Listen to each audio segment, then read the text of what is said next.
As we drink to ourselves, we'll amuse ourselves. The next song is Underneath the Sky. Underneath the Sky is just another B-side off the Don't Look Back in Anger, and I first encountered it on the Master Plan compilation. Another great, just a great wee song. You know, it's not going to be one of the pantheon of all-time great Oasis songs, but it's just a perfectly viable song for filling up an album, and they had to relegate it to a B-side because the albums were already chock-a-block. This is sort of one of the more Beatlesy Oasis songs, although again, even though I say that, it's difficult to pin down why it's a Beatlesy sort of. It's sort of the melody, it's the intro guitar, the sort of auto wah on the intro guitar,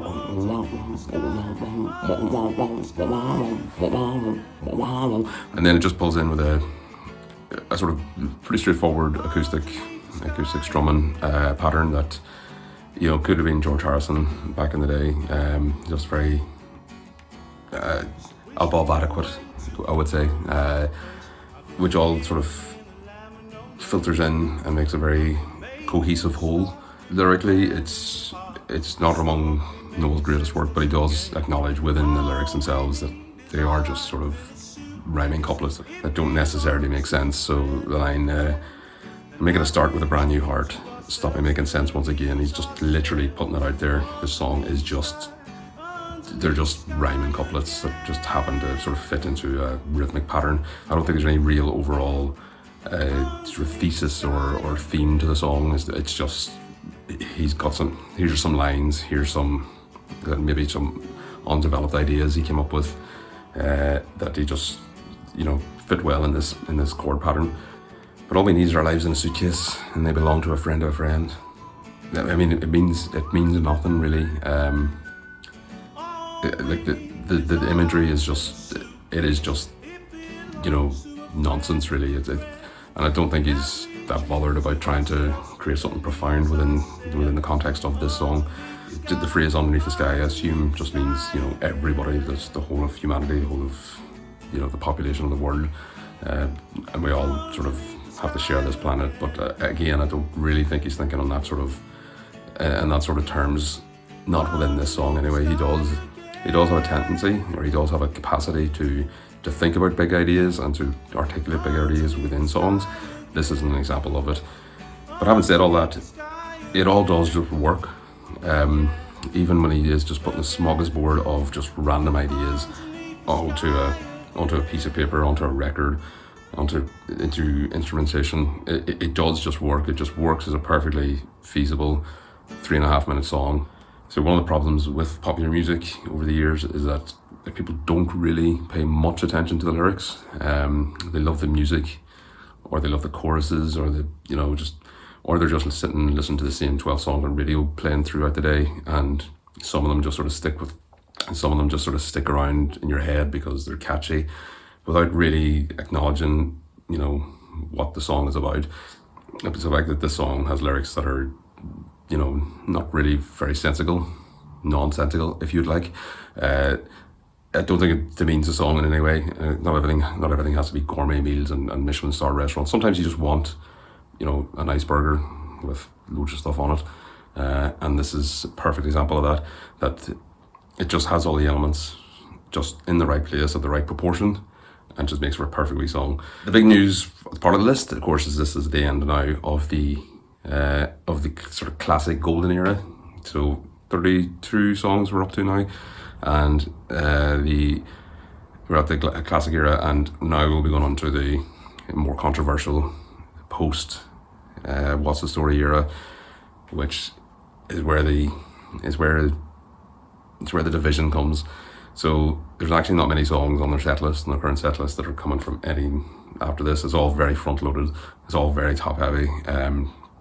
That in a band's 15-year career of recording albums, that 32 of the best 50, 64% are in the first two albums. I think that's widely acknowledged to be sort of reasonably accurate or reasonably representative of the Oasis sort of trajectory. There is a lot of great songs to come up though. I saw an advert on TikTok today with Johnny Vaughan. Remember him from The Big Breakfast way back when? He's now on Radio X, and Radio X now has an offshoot channel. I think it's an offshoot channel, unless they've completely just, decided to get rid of. This used to be XFM instead of this. If they have just sort of moved off them completely, and now they have Radio X Oasis, which is a digital station, digital radio station that plays nothing but Oasis songs. Overkill much, like we are getting to the point now where, again, blood from the stone. Do we really need 4 separate biopics of each and every each Beatle individually? Do we really need a radio station that only plays Oasis songs? It's reflective of what a huge moment Oasis are having now in their reunion. It's reflective of just, again, their breadth of their excellence. The kind of radio station could even venture to do this. But if anyone likes Oasis to that extent, Spotify's there, YouTube is there, CDs are still there. CDs still exist. If anyone really wants to hear all the Oasis songs, they have the avenues to do that. Do they really want to do it where every third song is interrupted by 5 minutes of inane fucking chatter and crap ads? Again, I might be wrong. I've been wrong on a few things on this before. I don't know if a digital radio station getting 12 to 14,000 listeners is actually quite a high number. So maybe there is that market within the broader scope of the digital radio landscape. I can't really see it, I can't really see it having legs beyond the end of the summer. But maybe they are just sort of doing this as a temporary thing. And it would be remiss of me not to mention the passing of Ozzy Osbourne, who, while there's not a direct connection between Oasis and Black Sabbath and Ozzy, he is one of the, gods of rock music, especially British rock music. It's hard to sort of quantify this, but Black Sabbath were going while the Beatles were going. So Black Sabbath was inventing heavy metal while the Beatles were still recording. That's how far back they go. Throughout the 70s, Black Sabbath were doing this entire new thing of heavy metal, and of course it spawned copycats. It spawned, well, copycats, that's wrong. It spawned inspiration for a whole new genre of heavy metal.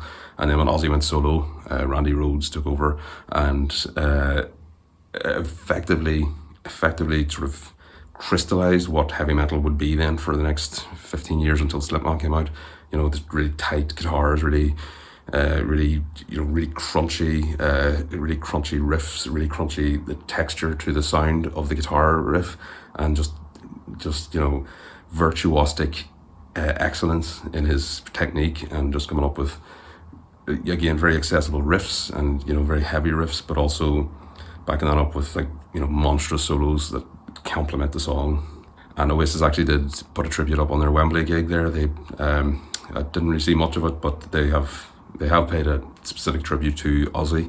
But yeah, so we're heading into the Be Here Now era. The first one up, I would imagine, is quite obvious, but stick around. Number 33 is coming up next.